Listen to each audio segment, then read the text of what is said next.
Today on the Videomaker podcast, Chris and I talked to photographer and filmmaker Jerry Ghionis.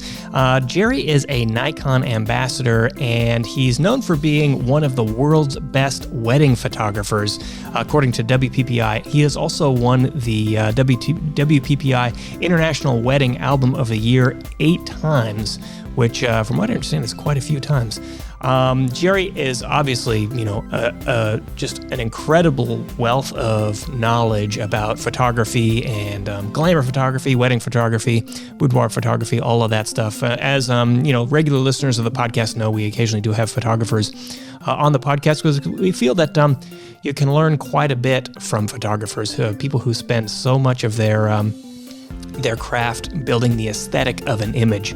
But Jerry also is one of the very few people who has had a chance to play with the new Nikon Z9. So he is a Nikon ambassador. We're going to talk to him about the Z9. But as a disclaimer, this is not a sponsored episode. And so, that being said, he is a Nikon ambassador. So, that's the disclosure, I guess, to keep in mind as he's talking about it. So we talked to him about, his approach to photography, how he got started, but also, the craft of kind of finding good light and posing people in the right way. And then we discuss the camera for about half the podcast. So if you're interested in the Z9, be sure to stick around to hear Jerry's thoughts on that. As always, if you've been listening to the podcast and you enjoy it, we'd love it if you went to iTunes or Spotify and followed or subscribed or whatever they call it in your app. It should be really convenient for you. It'll deliver the podcast straight to your mobile device every time we release one. It's also a big help for the podcast on our end. So love it if you did that. So with all that out of the way, let's get on with the show.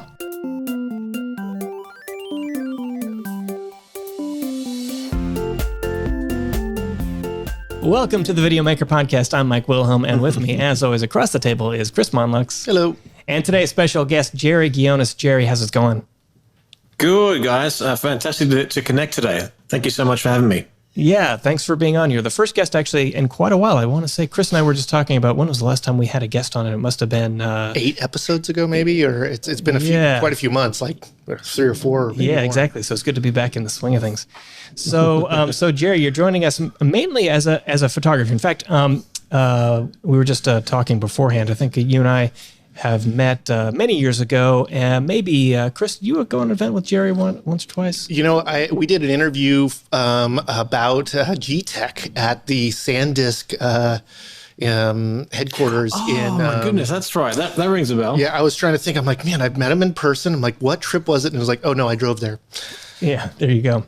There you go. So I always knew you, Jerry, as a photographer, and I think that is mainly what you're known for.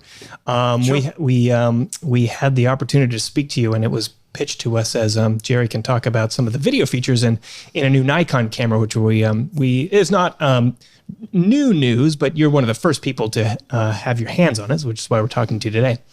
But I didn't know that you did much video, but mainly you're a photographer, wedding photographer, glamour photographer. Boudoir photographer. I learned a lot from you when you and I were on that Nikon trip in Bend. But maybe actually before we kind of get into the details of this camera and all that, maybe you could just sort of give us the high level overview of how did you get started in photography? What led you to where you are today, and maybe you could give us just a little bit of insight into any experience you have with video. Sure. So, born and raised in Melbourne, Australia, Greek background. So I'm a Australian Greek American. So I was obsessed with photography at the age of 15. My brother gave me my first camera. I think it was the Pentax MG from memory. And I became obsessed, got the bug. I photographed anything and everything in sight. I finished high school just doing enough to pass because I knew that I didn't really need I wasn't going to need high marks to be a photographer so I just was a social butterfly, which I think is obviously really important to have that social skill when you're photographing people, so especially. I worked at a few camera stores and I just wanted to be involved in the industry. So on the weekends and things like that, I would basically sell cameras. I was the guy that said to my boss, I understood commerce very, very well back then, where I basically said, hey, tell me the most amount of cameras you have of a particular brand, and that'll be the best camera tomorrow. So I'll grab the camera manual, read it the whole night, and then I'll be an expert on that camera for the following day. And then I would sell the rest of the cameras for the following day, and that was fun. After year 12 or high school, there was a 4-year photography course, and I did a year of that. And I quit because they were teaching me what I call the algebra of photography. So I was quickly bored with what they were trying to teach. They weren't teaching me really the street smart of photography. And that's affected my teaching, the way I teach now. I believe wisdom is so much better to pass on rather than just knowledge. So that was a really important part of it. And then at that time as well, I assisted a photographer. Back then, I just walked into a studio. I said, I've really admired your work. I'd love to just carry your bags. I don't want to get paid anything. And I did that for about a year and a half. Worked for him about 3.5 years full time. I was their principal photographer. So I shot my first wedding at the age of 20. And about 3.5 years after that, I built my own business. Now, back then, we lost our house to the recession. It was a pretty dark time. I had an incredible childhood, but it was a pretty dark time because I remember that the banks took over the house. So I had to break into my own house. And my parents were overseas trying to make money and things like that. And I rescued all of my family's belongings, rented a place, and then got married for the first time very, very young at the age of 20. And yeah, it was a crazy ride. So when I basically started my business, my brothers at the time were opening up a charcoal chicken to-go food store on a corner of a building on a suburban street. And then because I had really no money, I said, can I build a wall in your storeroom? Because there was a separate door and entrance, and can I operate my studio from there? And that's what I did. I shot 25 weddings my first year, and then 50 weddings the following year, then 100 weddings. And then I looked at the air above the building and I said, to the overall landlord, if you build a second level to be close to my family, I said, I will pay more rent. It took me a year to convince him, a year to build. And then we built this big studio. And at my peak, I was doing, I think, 300 weddings a year and countless portraits. Me personally, I did 100 weddings a year. And we sold video. So back then, I was involved in the video industry. And every year, I would do this slideshow of my year's worth of work, my favorites. And I sat down with the editors a lot. So although I never touched the buttons, I have a pretty good ear for sound, a good eye for editing and the way it would cut together and everything. And I would sell video. So it's always been part of my career for the past 28 years. And then about 14 years ago, I was one of the first in the world to do a subscription-based website to teach photographers, because I was that guy that would travel around the world, doing the pubs and clubs and the gigs, so to speak, in person. And I would put my email address on the screen. I'd say, if you've got any questions, ask me. And then soon enough, I was basically spending almost full time answering questions from people that I would teach, whether it's Asia, Europe, the US and all those kinds of things. And then I said, well, this is just stupid. Why don't I just do a website where you can pay for the luxury of having my attention? And then I would basically get BTS video of me. And it wasn't anything fancy, especially for the first several years. It was just a camera behind me, a fly-on-the-wall approach, and then you would insert photographs in afterwards. And I've been doing that for 13, 14 years, every week without fail, building that content. And knock on wood, if something were to happen to me tomorrow, I've got probably 20 years of content right now of of different shoots just waiting to be edited. So with that BTS video, what's happened the last couple of years, I've had a new editor, and Jason Neistat, who basically I work together with, and he sort of, we sort of evolved into making our BTS videos a bit more enhanced and doing multiple cameras, shooting 4K, and getting a lot of the accessories. And as you know, when it comes to filmmaking, it's just never ending in terms of products and gear and all that kind of stuff. And then I sort of just got to the point where we ended up doing a lot more filmmaking myself. So my photography is very much lends itself to directing, because I light, I pose, I direct. pressing the button on the camera is sort of very little consequence in the sense of who presses the button. So, occasionally I'll press the button, so to speak, or Jason might press the button or whatever it might be. And then it evolved into, I feel like I've got a good vision for this, because I've been preparing my whole life really as a photographer and director for this. And then we ended up shooting multiple music videos. We're starting a documentary on some different things, and it sort of all evolved. There's a lot more things in that gap, but I don't want to do all the talking here. But that sort of gives you an idea of how it started. So I've been shooting professionally for 28 years. I'm 48, and I've been teaching now for about 21 years. So yeah, a lot more stuff in between, but I'll let you ask the questions. Yeah. So, 300 weddings a year. Now you said there's 300 weddings that your business shot, and you personally shot 100 of them. Is Right. that yeah? So that's quite a grind. I have to imagine that as you have developed, your portfolio over the years, and anyone can go check this out on your Instagram, Jerry Ghionis, or your website. These are incredible shots, and I imagine with everything that's going on with your training right now, you're not doing 100 of weddings a year any longer, right? Like, I have to imagine that the grind there is over. Is that the case? Well, man, I've got substantial back problems that I'm sort of facing with right now. That I'm facing. Even literally after this recording, I'm going to see a surgeon for a second opinion on something that's happening with me at the moment. So I don't think my back would let me do that many weddings. And I'll be honest with you, I'd rather make less money. So Yeah, right. But because of weddings, I've got to say, wedding photography has taught me an incredible amount, because on a wedding day, you're not just shooting a wedding, you're shooting portraits, you're shooting landscapes, streetscapes, you're shooting detail shots. You take the veil off, it's a portrait. You take the clothes off, it's boudoir. Girl gets pregnant, it's maternity. She has a kid, it's newborn. Then they grow up, it's children. So if you take the idea of weddings and photographing normal people with time constraints and weather constraints and all that pressure, if you give me a model with controlled lighting and environment, it's so much easier. Don't get me wrong, that it has its inherent challenges as well, but I often say, if you want to get something done as a photographer, give it to a wedding photographer, because chances are they've done it before, and again, along with those time and those pressure constraints that you basically have. So because of my wedding photography, I do shoot fashion, I do shoot portraits, I do shoot boudoir. Lately, I've been shooting performers. So it's all come to a head where nothing intimidates me when it comes to shooting people in different genres.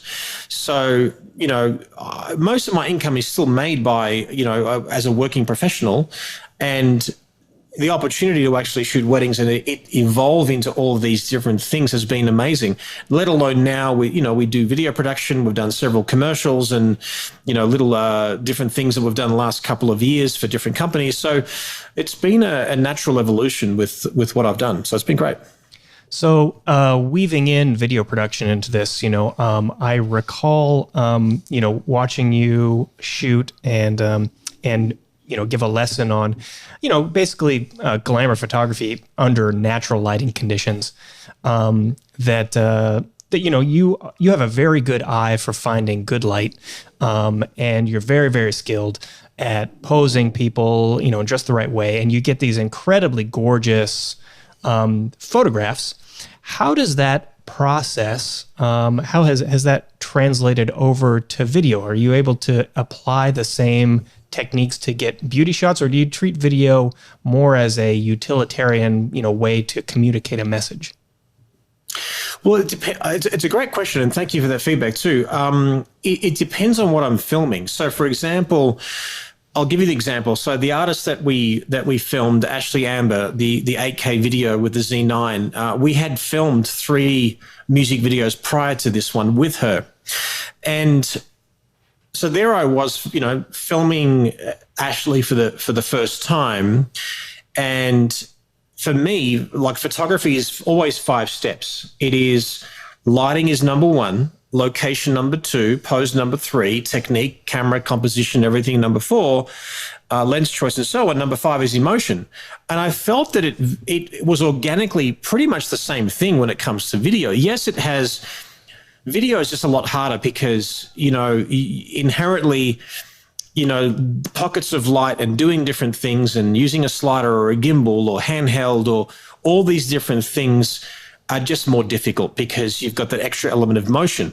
The funny thing is, though, when I pose people, I call it architecture. I'm posing you, I'm constructing. When you add the emotion, it deconstructs. And the imperfection of that deconstruction makes it look and feel real. And not that I'm saying that when I pose people, it's not real, but it sort of isn't. Let me expand on that. A lot of brides, or even, it doesn't matter whether a portrait, bride, whatever, they'll come to me and say, I want natural photographs. I'm like, well, if you happen to stand in great light with the right posture and pose, and I happen to be there, fantastic, but you need my help. So I basically say, someone who doesn't want to be posed, I say, look, as beautiful as you are, I can make you shine brighter than ever before with a simple direction. So even the weddings that I've shot, there's often a battle between who's more important, the photographer and the filmmaker. Photographers will inherently bitch about filmmakers. And what I've learned over the years, that filmmakers will inherently bitch about photographers in the exact same way. Yeah. So I find that really, really funny. So I've even done an episode on my training channel, and I said, you've got to work with filmmakers because, so I basically say, look, when I go to a wedding, I'll make sure I say hello, know who I'm working with, all that kind of stuff. I say, guys, hey, can you let me direct the first scene? Because just so you know, I put someone in beautiful light. I flatter them with great posing. I get the technique right. And then I'll always add a few seconds of emotion. Because after all, would you agree that you only need a couple of seconds of movement because static shot looks boring, right? And they said, yes. I said, this may very well be the easiest shoot you've ever had in your career because I'm going to do all the hard work for you. What do you say? Great. So then I get in that scene. I might do my stylized portrait. I might lift their chin up to the light, do whatever, construct, and then I might do some movement shots, and I literally will be done, and then I will direct for about 5 seconds for the filmmakers. Like, hey, chin forward, lean forward, crack up, have a bit of fun, woohoo, boom. And they look at me and like, holy shit, this is like the easiest job ever. So when it came to filmmaking, if it's fictional, right, as in a music video, you're there for a purpose. It's not, I'm not documenting you without you being aware or so to speak, then I found inherently it was the same way. So I remember Ashley with her love interest, Sean, she was singing a song and they were together, and I haven't released the behind the scenes of that one in particular, but you will literally hear me saying, okay, guys, lean forward, chin up, whisper in the ear. And I said, you'd be tempted to look at me, but as I give you the direction, do not look at me. And no shit, you would see it and you would think that everything that they did in that music video was absolutely like them. It had nothing to do with me, but you'll actually, see me in the background, moving my hands, leaning forward or chin up or whatever. And with her, especially as a recent example, it was a great, collaborative creation. So video seemed a very organic, very natural evolution for me. And then, of course, you just understand the technology, what's involved. And, then you hear the words of tilt and pan and parallax and keyframes and all those words that you often hear, they came, very naturally to me. So I really enjoy it because I do consider myself a director who happens to be holding a camera. Whether it's stills or motion, I feel like I've got a good handle on story and feeling and all that kind of stuff. So yeah, I really, really, really enjoy the process. So definitely an element of filmmaking is finding the light, setting the light up just right. Like you said, number one thing for photography, I would say it's probably the same thing for video if you're not counting audio as a portion of that. But one thing that I learned watching you work is that posing a model is something that really doesn't come into play quite so much in video, right? So, a photographer will do things like lift your chin up a little bit, or turn your hips just a little bit, put your hand here. And my assumption would be that certainly that there are some principles that go into play there when you're posing certain people a certain way, that you get just the right angle where they look great. But my feeling is that with video, as soon as they start moving, there's a chance that all that could kind of like fall apart, right? Like when they turn their head just a little bit, actually this angle that was absolutely beautiful now is not quite so beautiful. In your experience, is that true, or is the natural motion that people go through sort of disguise or mask the fact that as they turn their head, they look a little less flattering because the viewer's only looking at it for a split second versus staring at it like they would a photograph?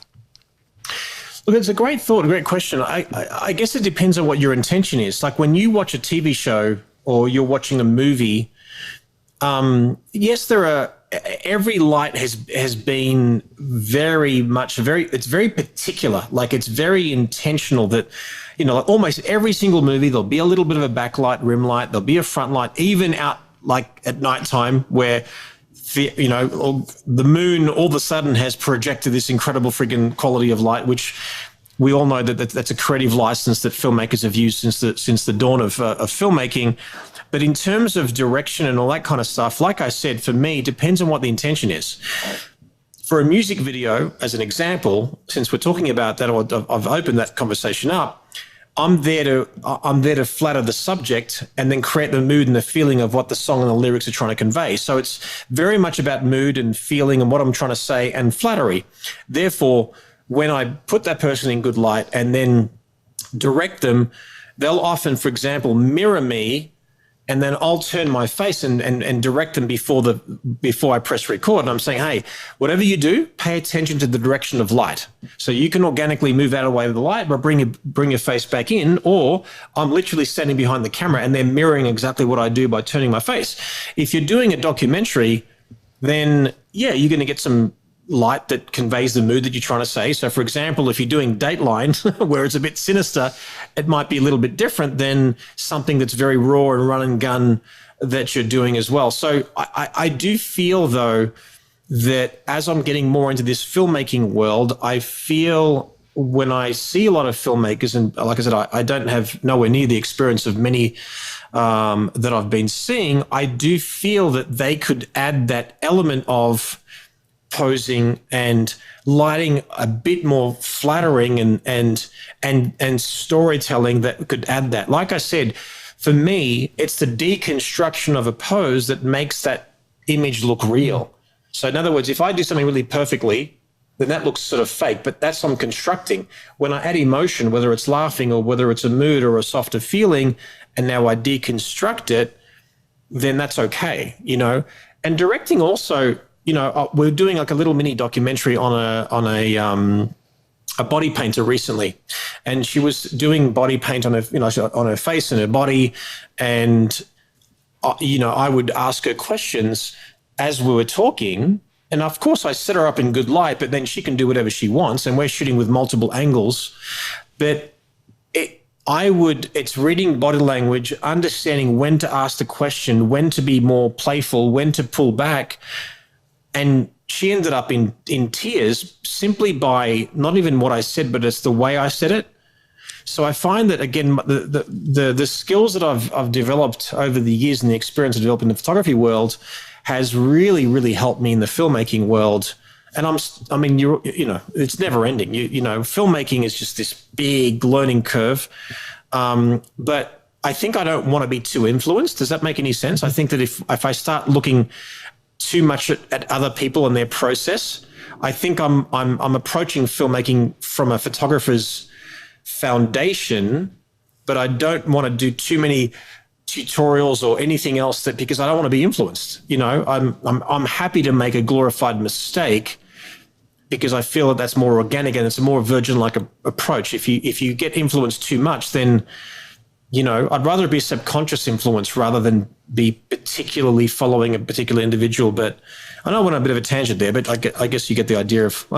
Yeah, anyone who gets involved in filmmaking has, like you said, those unconscious influences, just because we've all seen hundreds or thousands of movies and we're watching Netflix all the time. And so that's going to rub off on anyone who tries to do it. Yeah. I think the other thing too is you're coming from, purely an aesthetic communication medium, right? Of photography, especially pose photography and portraiture, versus like, storytelling where aesthetic isn't necessarily, I mean, sure, aesthetic is, you want beautiful shots and that kind of thing, but they could all go to the wayside if the story isn't there. So, the motivation of why the shot's set up one way or another might be more to the story's communication than it will be aesthetically communicating. Because, I mean, with stills, you have to communicate through that one frame, and it has to, have all these feelings, and it's got to be so loaded. Whereas if you had to do that for if you're doing a narrative film or even documentary, if you're working that hard to make every single image super aesthetically pleasing, your project's going to take a really long time, and there's not going to be a huge difference between the story and the end. But that's like Kubrick, right? Like he just, I'm gonna make this film, and it's gonna be beautiful regardless, and it's gonna take me as long as it's gonna take, and that's rad. But only Kubrick gets to do that. Well, it's funny because like I know what you're saying. I because I'm such a perfectionist when it comes to lighting and storytelling, then with video, like it just takes so much longer. Everything takes longer with filmmaking. Yeah. So last year we did a drive-through Halloween experience company that wanted the process filmed. And I've got all these ideas, and I think I probably wouldn't have had them if I wasn't a photographer.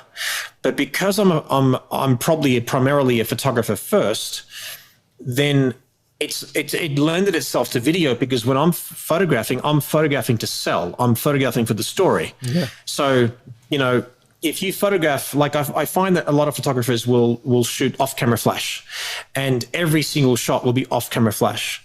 And if you showed it once or twice or 4 times, it'd be a wow shot, because every shot looks a certain way because you're using the exact same tools. It's no longer a wow. So for me, like filmmaking is no different than an album, within reason, in the sense that you set the scene. Sure. Then you want to show the person. You might show some nuances. You might the B-roll might be the detail shots. And for me, and again, an album or a short film or a commercial, it needs to have a heartbeat.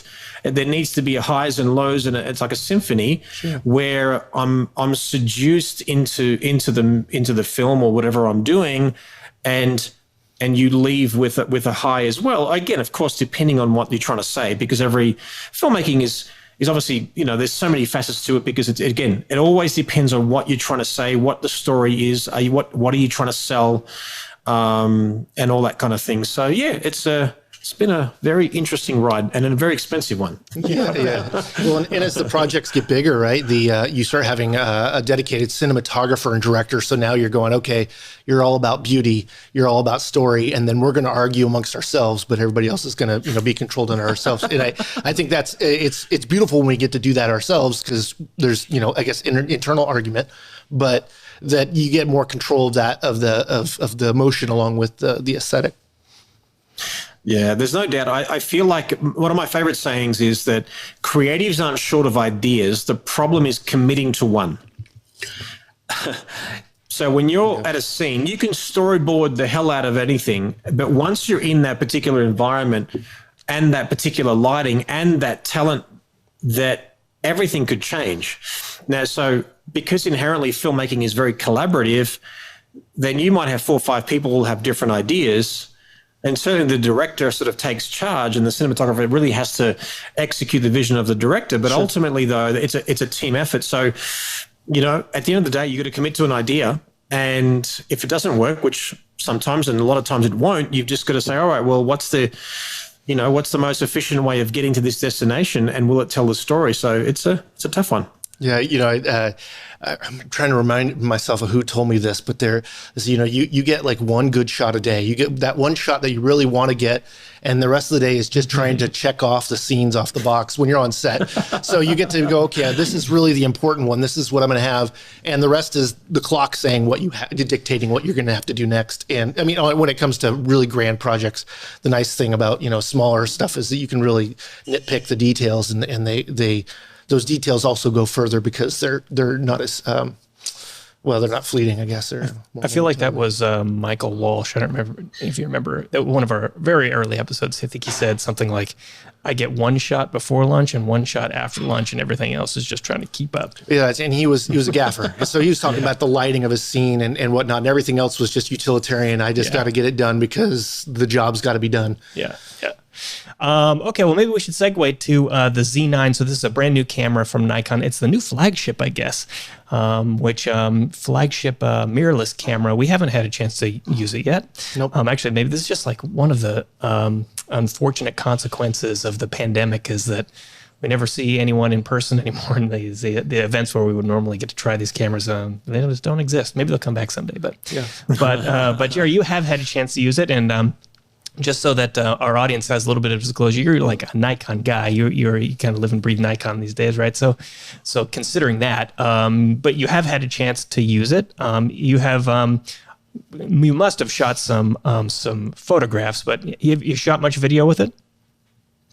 Yeah, I did. So it's funny, like, because I've been doing a lot of filmmaking in the last couple of years, I've shown the projects to my fellow peeps at Nikon and all that stuff. And I said, when this came out, they said, Jerry, would love for you to do a music video with the Z9 and obviously lots of stills as well. And now I just said, hey, I want to do everything.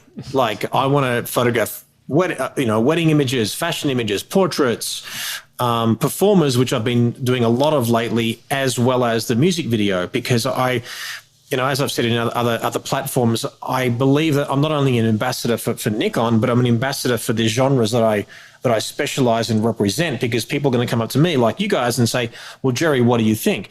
And I'll tell you the truth. I won't fudge it because I'm a Nikon ambassador. Certainly, I'm there to represent the brand, but I've got to be truthful about my experience. The experience was amazing. I had a ball. So I had 5 days with it. The first evening was wedding and fashion in a really cool, sort of sexy location. And then the second and third days was a music video. The fourth day was 2 portrait sessions of a couple and an individual. And then the fifth day was filming performers. I shot a few stills, but then I filmed the performers, and it was fantastic. I had an incredible time. 8K still boggles my mind. I think there's a lot of people that still don't have 4K TVs. Obviously, on the internet, you mainly seeing 1080p or 720, but filming with it. For me, I was looking for opportunities, especially in the music video, of how do I test the focus, because a lot of eyeballs were on the camera regarding the eye autofocus. And certainly a lot of filmmakers, almost every filmmaker in serious projects will get a focus puller and have one of those little knobs in a monitor, and that's their only job. This camera has really somewhat eliminated almost that process because it's so damn good. Now, people might say, well, other camera systems have been doing it for years. Well, look, I'm photographically monogamous. I don't know how good the other camera systems are, let alone, something to compare it to. All I know is that, for me, being able to sort of slide in, literally tap the screen on an individual auto area AF, and then, do this beautiful sort of parallax shot where I'm sort of filming in and everything's compressing was amazing. The very first shot that I did of Ashley during this music video, I did a keyframe from her next to this translucent piece of material, which looked like a clock tower. And then we basically moved the keyframe to a point where it gets into a silhouette. And all I had to do is go auto area AF. It grabbed the eye in the light. That's pretty easy. But then it stayed on her for the entire time to the silhouette. Probably the most impressive test that I did, and I've got to be honest, I went into this particular scene thinking, I don't know if this is going to work, and if it doesn't, I won't say a word. If it does, I've got a great story to tell. And I basically was filming Ashley. She was leaning on the staircase and sitting down, and I was not parallel to her, but I was off on a bit of an angle, and we did this 2 keyframes where it went from sort of close up and it slid past the ornate framework, and it kept focus on the eye entire time. Not impossible with a focus puller, certainly you would have to manage that very, very well as you do it. And it was a breeze. So that was pretty amazing, I got to say. So yeah, like my experience with it, I think it was fantastic. And obviously, you know, the last couple of years or several years, you know, Nikon is not really known as a filmmaker's camera, although it had filmmaking in it. I seriously think this is probably going to turn the tide a little bit. Not so much that other camera, you know, system users will want to jump ship. That's really up to them. All I know is I really truly believe we're in that mix now. And then if you add the glass that you can add to the cameras, you add the incredible colors that come out of camera. I think people are crazy not to consider this as a filmmaker's camera. You know what I mean? Yeah. And Nikon has been in this. This is a relatively new position for them in the sense that actually, boy, the Z line generally has been impressive for video. Before that, you know, Nikon may have been a little bit behind the other camera companies with the video features. Z really changed that. Now, Chris, being our local gear encyclopedia here, I don't know how this competes right now. So we'll just go through some of the high level specs, which are 8K video, ProRes 422 HQ in 4K, 125-minute record time. That's somewhat unusual, I guess. Yeah, which is, I think, more related to heat management than it is on like why there was time limits on other cameras in the past. It's higher resolution than other cameras being offered as far as the still side of it, right? So if you're looking at Canon's R3 or it'd probably be similar to the A1 from Sony, you know, all the flagships, right? This is in that way, and they're all trying to offer 8K video. And I think Jerry hit it on the nose. You know, 8K video is not quite, you know, it has a need. Oh, I need a shot that I need to be able to punch in. I don't want to lose resolution. Cool. But I don't think anybody's, or not anybody, but the majority of people are not using 8K for 8K finish. You're using it for a specialty need. So still, shooting in 4K is pretty awesome. And then being able to shoot, though, 4K, 422 internally in ProRes, that's unique. Not everybody's offering ProRes in their cameras. So that's a real nice thing. You know, others are doing it with, you know, an Atomos recorder or something like that. Now it seems to me that, you know, at the price point, I think it's $5,500, that the average video shooter is probably going to be getting into, you know, the cinema camera territory there. So I would imagine that people who are looking at buying the Z9 who shoot video are going to buy it also because they want like a world-class stills camera. Yeah. And you just valued it on its video features alone. Yeah, you could find other things that do the same thing, but they don't do stills at a magnificent level at the speed that this camera does. Exactly. So, you know, Jerry, you're the voice of authority here. Maybe you could just tell us about what makes it a great stills camera. Why would someone who shoots video who wants a great stills camera be interested in here? Man, I mean, look, like I said, as far as I'm concerned, like the Nikon system, the color-out camera for me has always been incredible. It's always been amazing. The ergonomics of the camera has always been incredible. You add the ability now to do 120 photographs in a second, 120 frames per second, and it's in normal JPEG. But I mean, I remember back in the day, you'd get a 2 meg camera and you're like, oh my God, this is amazing. And you can blow things up, but we just want more. Inherently, photographers and filmmakers always want more. I tested this out. So anyone who's listening to this or watching this, if you go to my YouTube channel, you'll see a 12-minute BTS video that we did where I photographed a performer at 120 frames a second. I think I was at 1.8 or f2.2. I was on AFC, continuous mode. So this Luca, who's probably one of, if not the best breakdancer in the world, he came into frame. I just, you know, locked into focus on him with AFC. He started friggin' moving around, you know, helicopter flips, you name it, he did it. And I shot 120 frames a second. I literally shot 600 photographs in a handful of seconds. And I look back at the imagery. I just picked the best one. I was done. Like, it was insane. Now, you can go 20 frames a second with RAW. You can go 30 frames a second with, again, JPEG, or you can go 120. So from that perspective, I think that was extraordinary. And the focus mode, again, for me, again, I've got nothing to compare it to, so ignorance may be bliss. All I know is that, the very first time I held this camera, I said to Mike Corrado, who's MPS team leader and the Ambassador team leader, I said to Mike, I go, Mike, why don't we, I was in Jersey. I was showing the camera for the very first time. I said, let's go into one of the internal rooms and turn off the lights. So all we had was an internal corporate office, and you got fluorescent lights filtering through. So if you can imagine how dark it was, my exposure was f2, that was 200th of a second, f2.8, and 20,000 ISO. I turned the camera on, which is instant, by the way. That's what I love about the camera as well. It's instant on and instant off. It grabbed his eye straight away. Then I'm like, okay, that's amazing. And I said to Rod Ma, who's a sports photographer, I said, shoot me in a mode that you would shoot the Seahawks, because he's the Seahawks photographer. And I was walking towards the camera at 20,000 ISO at 2.8, and it grabbed focus the whole time. So from that perspective, that's incredible as well. There's many other things.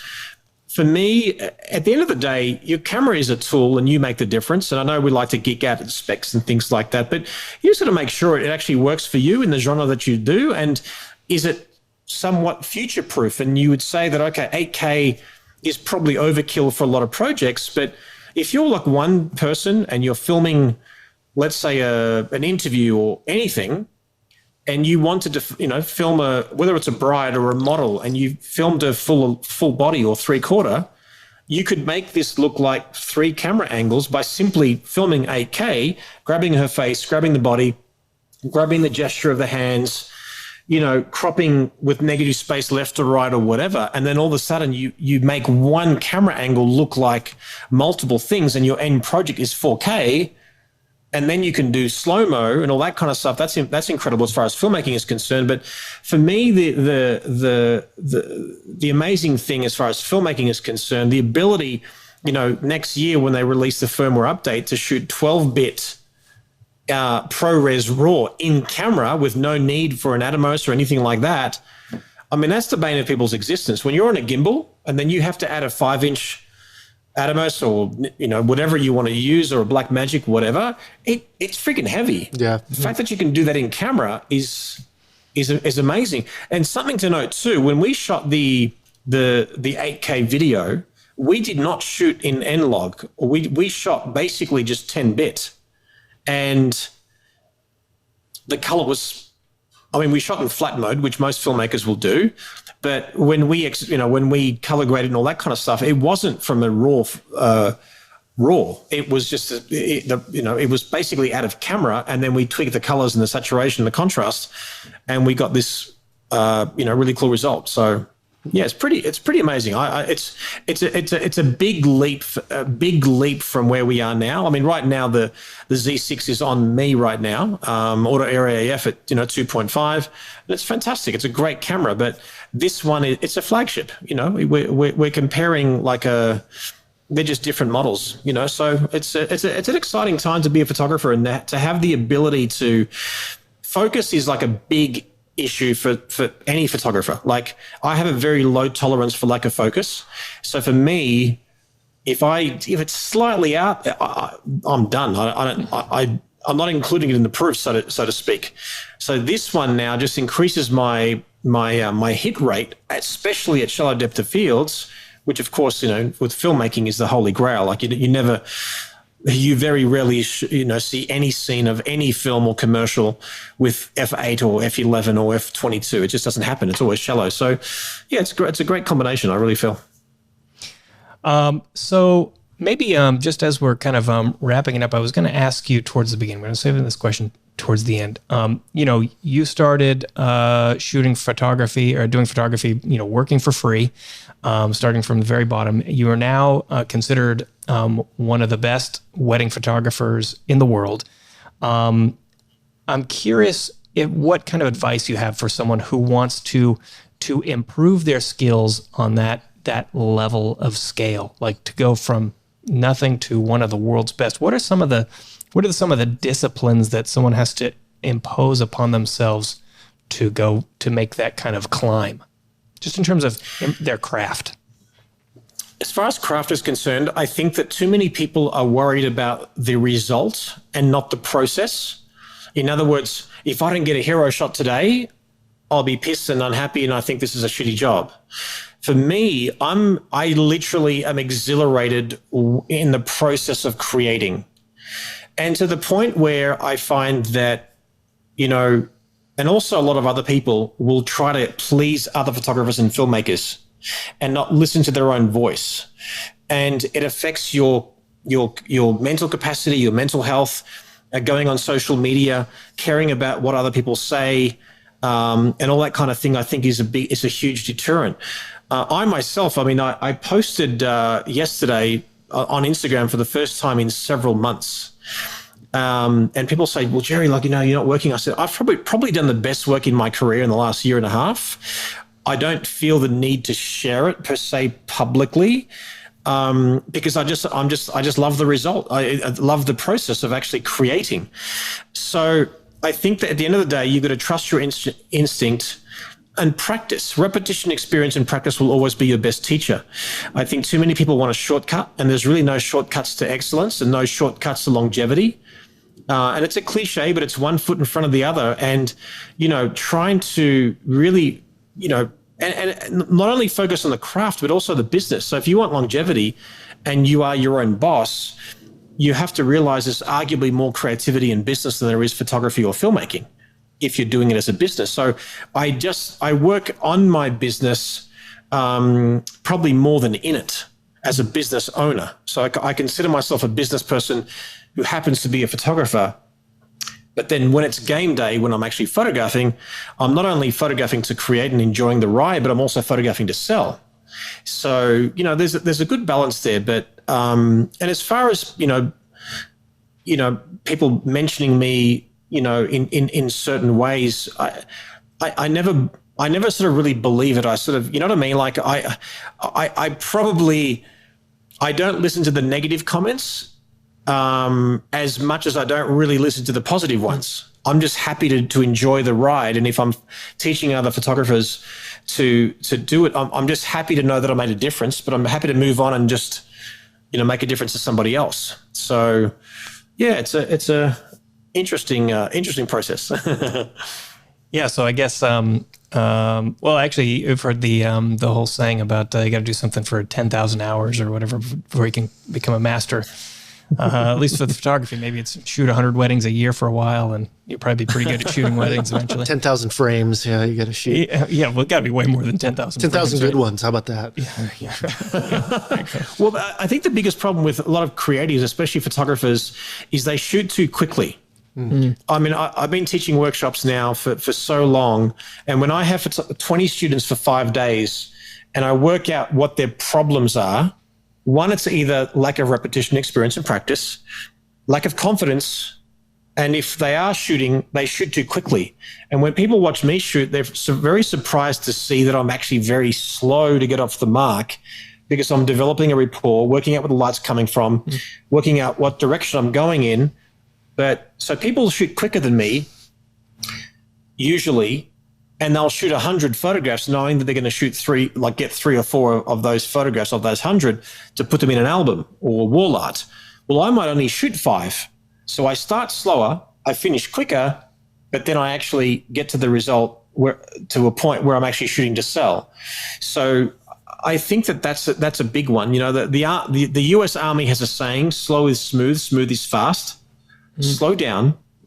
Like metaphorically, buy me a drink. Don't just friggin', go hard too quickly. Like, what's your intent? What are you trying to say? And then build up on those blocks. Again, lighting, location, pose, technique, emotion. And usually, as you get older, I'm sure you guys would agree, you want to cut the crap out. You want, where when I was younger, I just wanted to shoot pretty girls. Now I just want more meaning and purpose.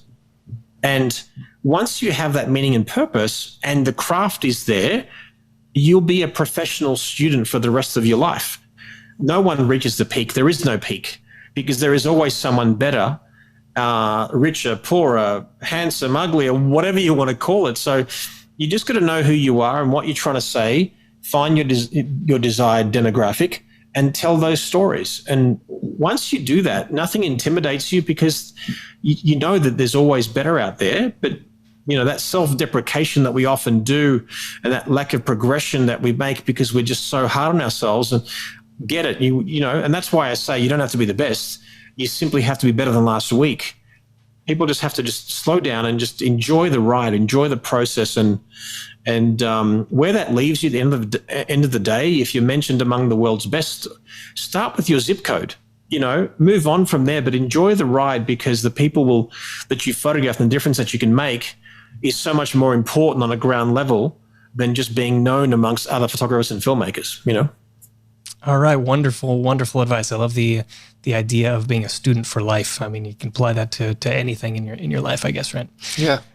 Okay, well, thanks so much, Jerry, for giving us some time today. Learned a lot. Excited to try the Z9 as soon as it's available, and see if we can put it through its paces. But thanks again for joining us, and thanks everyone for tuning in. We'll catch you next time. Thanks for your time, guys. I appreciate your time. Thank you. Big thanks to Jerry Ghionis for joining us. If you want to check out the music video he referenced, you can do that by going to the Nikon USA YouTube channel to watch the music video itself, or you can go to Jerry's YouTube channel, youtube.com/Jerry Ghionis Photography, to watch the behind the scenes, and we'll put links to both of those things in the description. You can also check out Jerry's work on his Instagram account, instagram.com/Jerry Ghionis, or his website, jerryghionisphotography.com for his wedding stuff, jerryghionisphotographer.com for his other commercial stuff.